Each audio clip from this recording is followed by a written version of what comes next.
Kapatid mo pa rin iyan. Yan lagi ang bilin sa amin ng aming mga magulang pag may mga pagkakataon hindi kami nagkakansundo ng mga magkakapatid. Mga pagkakataon na nagkakatampo, mga pagkakataon na nag-aaway. Lalo na nung mga bata pa kami. Kapatid mo pa rin iyan. Ilang araw po natin pinapakinggan ang kwento ni Jose, ang mapanaginipin. Joseph the Dreamer. Hindi po to si Saint Joseph, the husband of our Blessed Mother, Virgin Mary, or Saint Joseph the Carpenter. This is Joseph the Dreamer sa ating lumang tipan. Magandang pagnilayan ang ibig sabihin ng pangalang Jose, the meaning of the name of Joseph. The meaning of the name Joseph originated from the Hebrew language, which means Yosef. That also means God will add. God increases. Sa Filipino, magdaragdag ang Diyos. Nakakahanga si Jose. Nakaka-inspire. Bakit?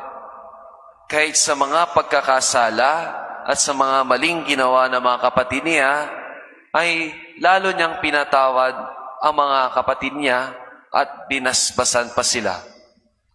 Lalo na nung mamamatay ang kanilang tatay na si Jacob, pinili pa rin niyang patawarin at basbasan ang mga kapatid niya. He said, and we have heard in the first reading, "Therefore, have no fear. I will provide for you and for your children." God will increase, God will add. At nakita yun sa pamumuhay ni Jose sa kanyang pakikipagrelasyon sa kanyang mga kapatid. Sa mundo na naghihikahos, kapos, kulang, at laging hindi sapat, marunong tayong higit magtiwala sa Diyos na Siya ang daragdag sa ating mga kakulangan. Ika nga, Diyos ang magpupuno sa ating mga pangangailangan. God always adds, increases what is lacking within us. Nagpapadala Siya ng mga taong ating kailangan na papawi sa ating mga kakulangan. Kung naalala niyo pa po ang mga nakaraang araw, paano pinakilala ni Jose ang kanyang sarili sa kanyang mga kapatid sa Egypt? He said, "I am Joseph, your brother." Ako si Jose, ang inyong kapatid. Hindi niya sinabi, "I am Joseph lang." Sinabi niya, "I am Joseph, your brother." Hindi niya sinabi, "I am Joseph, the advisor of Pharaoh." Sinabi niya at pinaalala niya sa mga kapatid niya mismo, "I am Joseph, your brother." Kapatid, ano po ang unang pagkakataon nagkaroon ng pagpapatay sa istorya ng Biblia? The first commitment of murder is Cain and Abel. Mismong magkapatid, pinatay ang kapwa kapatid. Joseph also experienced not so good experience from his brothers.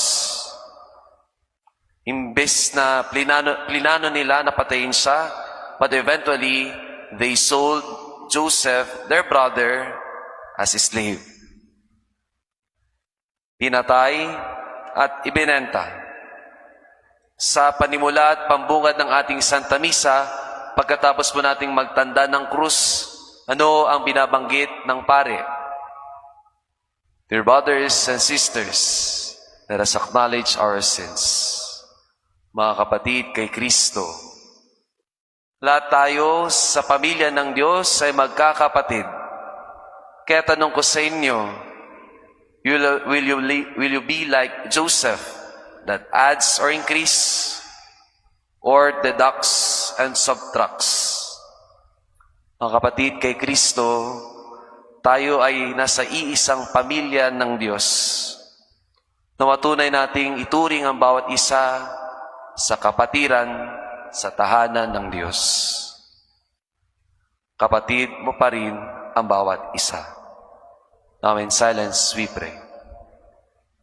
Dearest Lord, increase our faith, hope, and love for you and each other now and forever. Amen.